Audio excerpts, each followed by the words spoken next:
Varicose veins కి సరైన చికిత్స కోసం సంప్రదించండి ఎవిస్ హాస్పిటల్.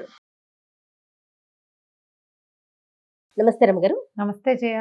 రమ్మగారు, మనం చాలా పురాణ గాథలు చెప్పుకున్నాం. ఇవాళ ఇంకొకటి చెప్పుకుందామండి. మామూలుగా మనం కార్తీక పురాణం ఫేమస్, మాఘ పురాణం, వైశాఖ పురాణం ఉన్నాయి బోల్డని. శివ పురాణం, విష్ణు పురాణం అవి ఉన్నాయి కదా. శివ పురాణంలో నుంచి ఒక కథ చెప్తాను జయ. ఓకే రమ్మగారు, విష్ణు పురాణాలు చెప్పారు, మీరు చెప్పలేదు జయ. మరి ఈసారి ఏమన్నా ప్లాన్ చేద్దాం కదా, అవకాశం ఉంటే. విష్ణు పురాణం చెప్పించాలని అనిపిస్తుంది.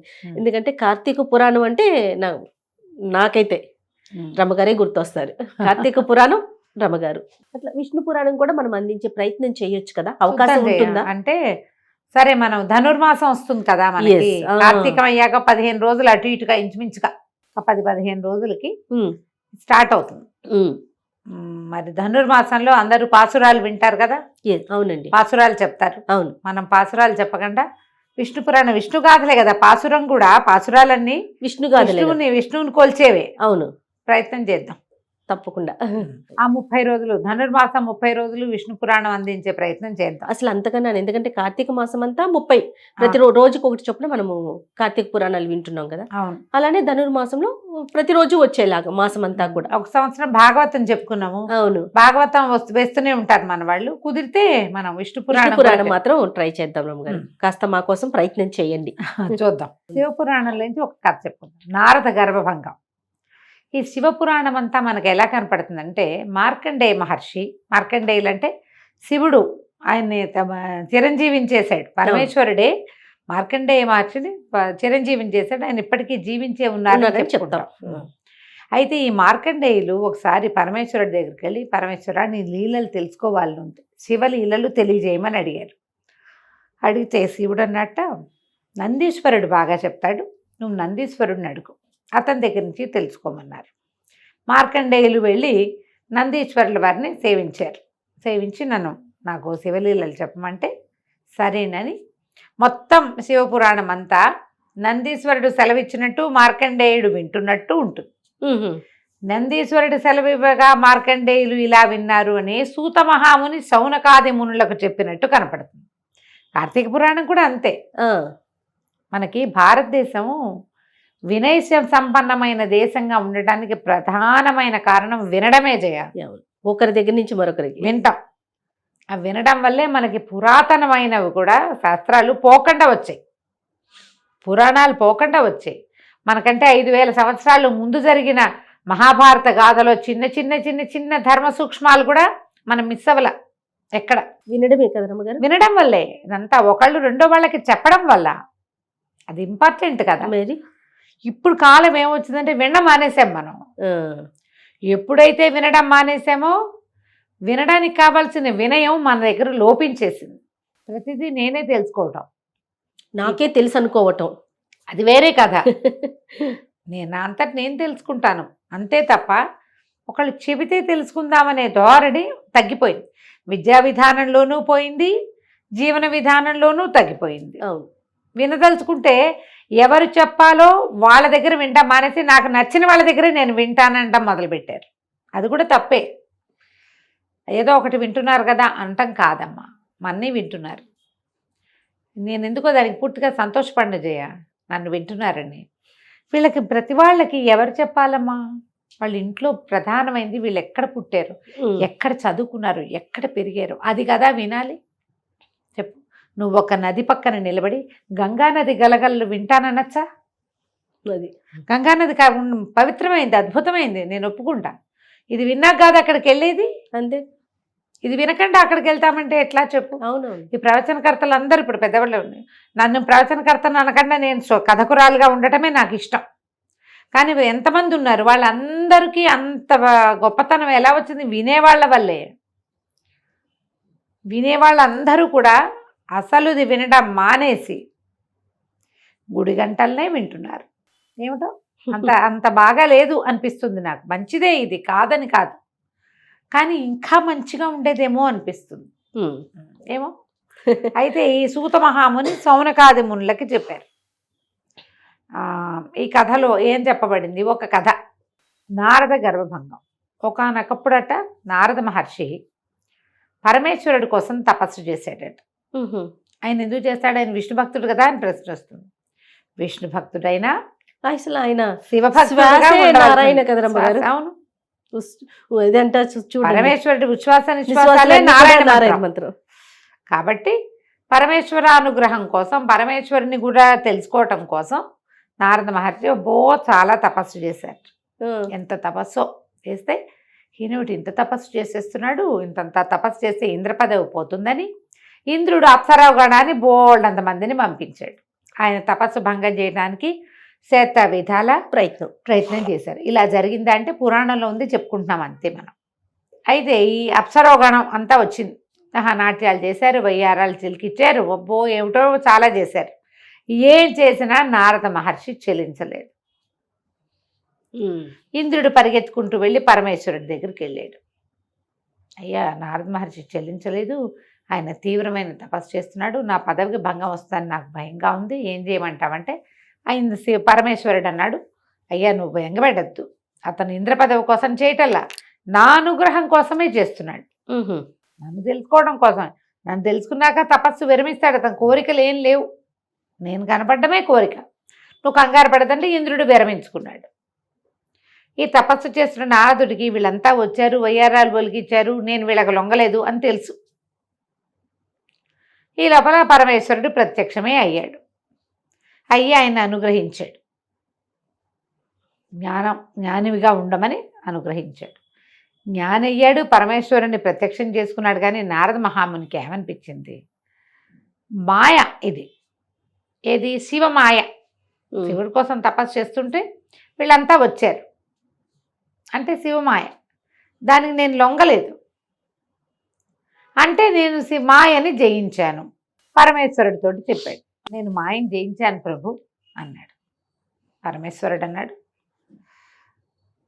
ఒక మాయని జయించావు నువ్వు, అసలు ఆ మాయ యొక్క ఆ స్వరూపం ఏమిటో నాకు బాగా తెలియదు. జయించాననుకుంటే మంచిదే, మాయని జయించడం మంచిదే, అయితే నువ్వు జయించిందే మాయని అనుకోవటం మరి ఆలోచించాలి అని చెప్పి. ఇప్పుడు ఏమిటి అర్థం దాంట్లో, నువ్వు అనుకుంటున్నది చాలా చిన్నది, అది కాదు, ఇంకేదో ఉన్నది, ఇంకా ఉంది, మాయా స్ఫూర్తి స్వరూపం నాకే తెలీదు అని పరమేశ్వరుడు సెలవిస్తే ఏమిటి అర్థం, నారదుడికి తెలుస్తుందనే, కాదని కదా. సర్కాజం ఉంది అందులో సర్కాస్టిక్గా చెప్పాడు ఆయన. ఈ నారదుడికి అట్లా అర్థం కాల, నాకు తెలీదు నీకు తెలిసింది అని చెప్పి భలేవాడివి అన్నట్టుగా ఆయనకు అర్థమైంది. ఎందుకంటే ఎక్కింది అప్పటికే తలకెక్కింది అది. నేను మాయని జయించాను జయించాను జయించాను జయించానని మా పాట ప్రతి వాళ్ళకి చెప్పేవాడు. బ్రహ్మదేవుడిని కలుసుకున్నాడు, తండ్రి నేను మాయని జయించానని చెప్పాడు. విషయం అంతా విని, నువ్వు శివమాయని జయించావు, విష్ణుమాయ ఒకటి ఉందిరే నాయన అన్నాడు. అనేసరికి అక్కడికి వెళ్ళినప్పుడు, తండ్రి నేను విష్ణుని జయించాను, మాయని జయించాను అని చెప్పేసరికి విష్ణుమూర్తి అన్నాడు, శివమాయ అయినా విష్ణుమాయ అయినా బ్రహ్మదేవుడి మాయ అయినా త్రిమూర్తుల కంటే పరమమైనది ఇంకా గొప్పదైన మహామాయ ఒకటి ఉన్నది. మేము అందులో అంతర్గత శక్తులో ఒక మహామాయ ఉంది, ఆ మాయని జయించడం అంటే అది సులువు కాదు అని చెప్పారు. ఈయన కానీ కొంత భాగాన్ని జయించాను కాబట్టి నేను జయించానన్న ఉన్మత్తతోటే ఉండేవాడు. మాయని జయించిన తర్వాత ఏమవుతుంది, మళ్ళీ మాయలో పడకూడదు కదా. మాయ అంటే అజ్ఞానమే, అంతకంటే అంతేగా. ఆ కాలంలో భూలోకంలో ఈయన ఏమన్నాడంటే, నువ్వు ఎక్కడైనా సంచరించేటప్పుడు జాగ్రత్తగా ఉండు, నువ్వు జయించేవు కొంత మటుకు, కానీ అంతా జయించినట్టు కాదు అంటే ఈయనకు నచ్చల ఆ మాట. నారదుడికి నచ్చలేదు. ఈయన ఇలాగే చెప్తాడు, పెద్దవాళ్ళు ఇలాగే ఉంటారు, అలా అనుకుంటాంగా మనం. పెద్దవాళ్ళ మాటలు, పెద్దల మాట సద్దన మూట అని అనిపించదు. పెద్దవాళ్ళు ఇంతే, చాదస్తులు, అలాగే అనిపిస్తుంది. ఆ కాలంలో భూలోకంలో కళ్యాణపురం అని ఒక పట్టణం ఉండేది, నగరం. ఆ నగరాన్ని వెళ్ళే రాజుకి మహాద్భుత సౌందర్యవతి అయిన ఒక కూతురు ఉంది, ఆవిడ పేరు రమాదేవి. అయితే ఈయన భూలోకానికి వెళ్ళినప్పుడు ఆ నగరానికి వెళ్ళాడు నారదుడు. వెళ్తే వాళ్ళు బాగా ఈయన్ని పూజించి పోషించి తమ దగ్గర ఉంచుకుని అందరూ వచ్చి నమస్కారాలు చేస్తే ఈయనకి అమ్మాయి నచ్చింది. ఈయనకి ఏమనిపించింది, వివాహం చేసుకోవాలని భావించాడు. భావిస్తే ఏదో చిన్నగా హింట్గా అన్నాడు. అనేసరికి ఆ పిల్ల తండ్రి, ఆ రమాదేవి తండ్రి ఏం చెప్పాడంటే, మా అమ్మాయి విష్ణువుని తప్పిస్తే ఇంకొకరిని వివాహం చేసుకోని ఉంటుంది, విష్ణువునే వివాహం చేసుకుంటుంది అనేసరికి ఈయన బాగా ఆలోచించుకుని విష్ణువు దగ్గరికి వెళ్ళాడు. నారాయణ, నాకు ఇప్పటిదాకా వివాహం సంకల్పం కలగలేదు. ఈ భూలోకంలో కళ్యాణపురం అనే నగరం ఉంది. ఆ పాలకుడికి అద్భుతమైన సౌందర్యవతి అయిన కూతురుంది. ఆ పిల్ల పేరు రమాదేవి. ఆవిడని వివాహం చేసుకోవాలని నాకు అనిపించింది. నీలాంటి స్వరూపాన్ని ఇవ్వు, నాకు హరిలాంటి రూపాన్ని ఇవ్వు, హరి రూపము కావలెను అని అడిగాడు. అడిగితే ఆయన తథాస్తు అలాగే ఇచ్చేసాడు. వెళ్ళి చేసుకో వివాహం అని సరేననుకున్నాడు. వీళ్ళు ఏం చేశారు, అష్టదిక్పాలకుల్ని, బ్రహ్మాది దేవతల్ని అందరినీ స్వయంవరానికి పిలిచారు భూలోకంలో. ఈయనకి నవ్వొచ్చింది నారదుడికి. విష్ణువు హరిరూపం, అమ్మాయి విష్ణువుని వరిస్తాడు, ఎందుకు పిలవడం వీళ్ళందరినీ? విష్ణు స్వరూపంలో ఉన్నవాడిని పిలిస్తే సరిపోతుంది కదా, నేనే కదా అనుకున్నాడు. ఆయన అద్దంలో చూసుకుంటే ఆయనకి విష్ణు స్వరూపం తందిగా కనపడింది. పైగా చెప్పాడు కదా హరిరూపం, హరిస్వరూపం. సరే పెద్దగా ఏర్పాట్లు చేశారు. మన స్వయంవరం ఏర్పాట్లలో మొత్తం అందరూ కూర్చున్నారు. నారదుడు వెళ్ళి కూర్చున్నాడు. ఆయన చక్కగా విష్ణువులాగా పీతాంబరాలు కట్టుకుని, మరి మకర కుండలాలు అవి ధరించి, విష్ణుమూర్తి హరి ఎలాంటి వాటిని ధరిస్తాడు, చక్కగా మెడలో చక్కటి పద్మమాల అలంకృతుడుగా ఉండి పచ్చని బట్టతోటి కిరీట ధారణ అది చేసి తను కూడా వెళ్ళి లైన్లో కూర్చున్నాడు. ఈయన మొహం చూసిన వాళ్ళంతా నవ్వుతున్నారు. అర్థం కాదు, ఆయన ఉన్మత్తంగా ఉన్నాడు. అమ్మాయి వచ్చి తన మెడలో దండేస్తుంది, విష్ణు రూపధారిని పెళ్లి చేసుకోక ఏం చేస్తుంది? రమాదేవి వచ్చింది, అందరినీ చూసుకుంటూ వెళ్తుంది. అందరూ ఎవరు తమను పెళ్లి చేసుకుంటుందని వాళ్ళు ఎవరో ఎక్స్పెక్ట్ చేయట్లే, వాళ్ళకి తెలుసు. మర్యాదకు జరుగుతోంది అంతే. అమ్మాయి చూస్తున్నారు. ఈ అమ్మాయి నారదుడి దగ్గరికి వచ్చింది. వచ్చేసరికి నారదుడు అనుకున్నాడు, వేస్తుంది దండ అనుకుంటే, ఆవిడ ముసిముసి నవ్వులు నవ్వింది. వెనకాలన చెరికత్తలు కిసుకుమని నవ్వారు. అర్థం కాలేదు ఏమిటి. ముందుకెళ్ళేసరికల్లా చక్కగా శంఖచక్రాలు ధరించి గదాపద్మ విభూషితుడిగా ఉన్నటువంటి నారాయణమూర్తి మెడలో దండేసింది. ఓహో, ప్రసభికులంతా ఓహో అన్నారు.